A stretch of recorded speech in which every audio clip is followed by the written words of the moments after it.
In this video, we'll explore the various interfaces available to us to interact with AWS resources.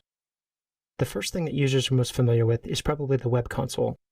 There's also an AWS API, as well as SDKs for programmatic access via most of the popular languages and platforms.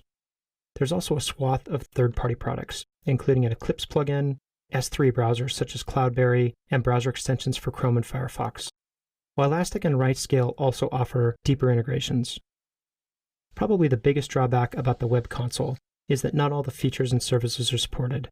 I'm guesstimating that it's probably missing about 30 to 50% of all overall functionality. It can be a little wonky. For example, it doesn't really like IE, and hey, to be honest, I don't either. It also often reports stale information. It is, however, excellent for managing most aspects of EC2 as well as S3. The access to the web console is controlled via username-password combination. The API comes in two flavors. The most popular is the REST API, but there's also a SOAP API that's mainly legacy. AWS is phasing out support of this. The REST API is done via request response over HTTP. It requires access and secret keys. It supports 100% of all the services and features available in AWS. Command line tools also wrap the REST API calls into Linux-like commands, such as this, to spin up a single instance.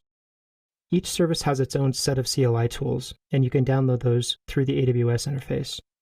The first three characters of each tool generally designates what it's for, such as EC2- is for EC2, AS- is for autoscaling, Mon- is for CloudWatch, so on and so forth. You can use the REST API in server-side bash scripts to programmatically control resources. For example, you could spin up assets at a certain time of day simply by firing off an API call. When dealing with eventually consistent resources, such as S3 and SQS, or those that live in the region, be particularly careful. You may write and then read and not see the data, or you may delete and then still see the data. The SOAP API does request response via XML documents. The interface to deal with the SOAP API is described by a WSDL document.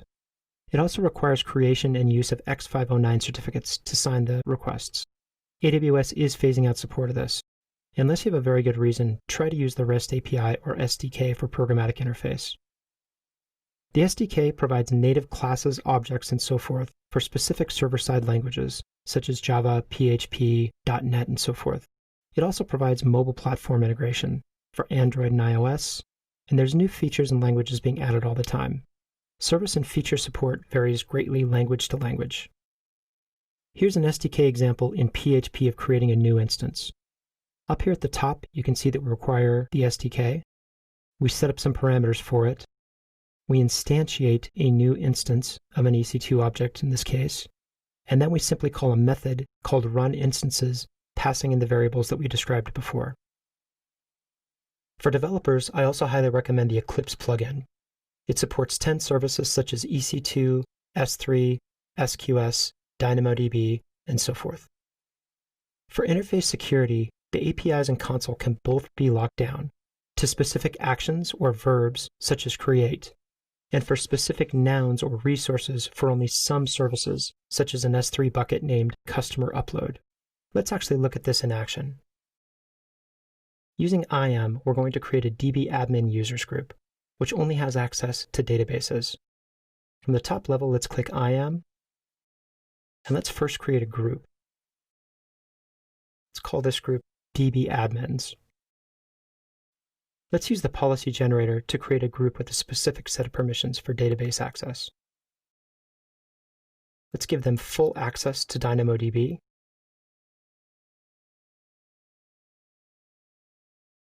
full access to SimpleDB,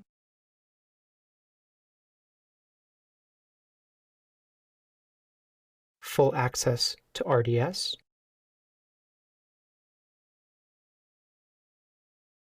and let's maybe let them see EC2 instances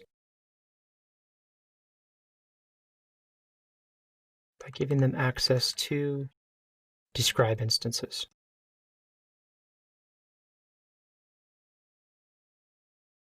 And let's select continue.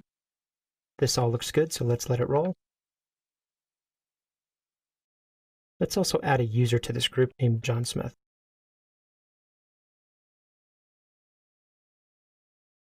Let's download our credentials for our user and make sure that we know where those got saved. Right here. And let's go into our users. Let's create a password for John Smith. And we'll create an auto-generated one and download this password as well. And let's actually copy this so we can log in as John Smith. I'm going to paste that there for later. Now let's log out of the interface and log back in as John Smith.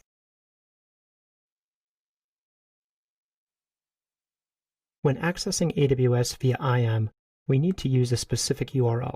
Let's go to the dashboard and browse down to find this link. And let's copy that into a new browser. Now that we're ready to log in as John Smith, our DB admin user, let's go ahead and log out of our current account. Let's now log in via the IAM provided AWS login.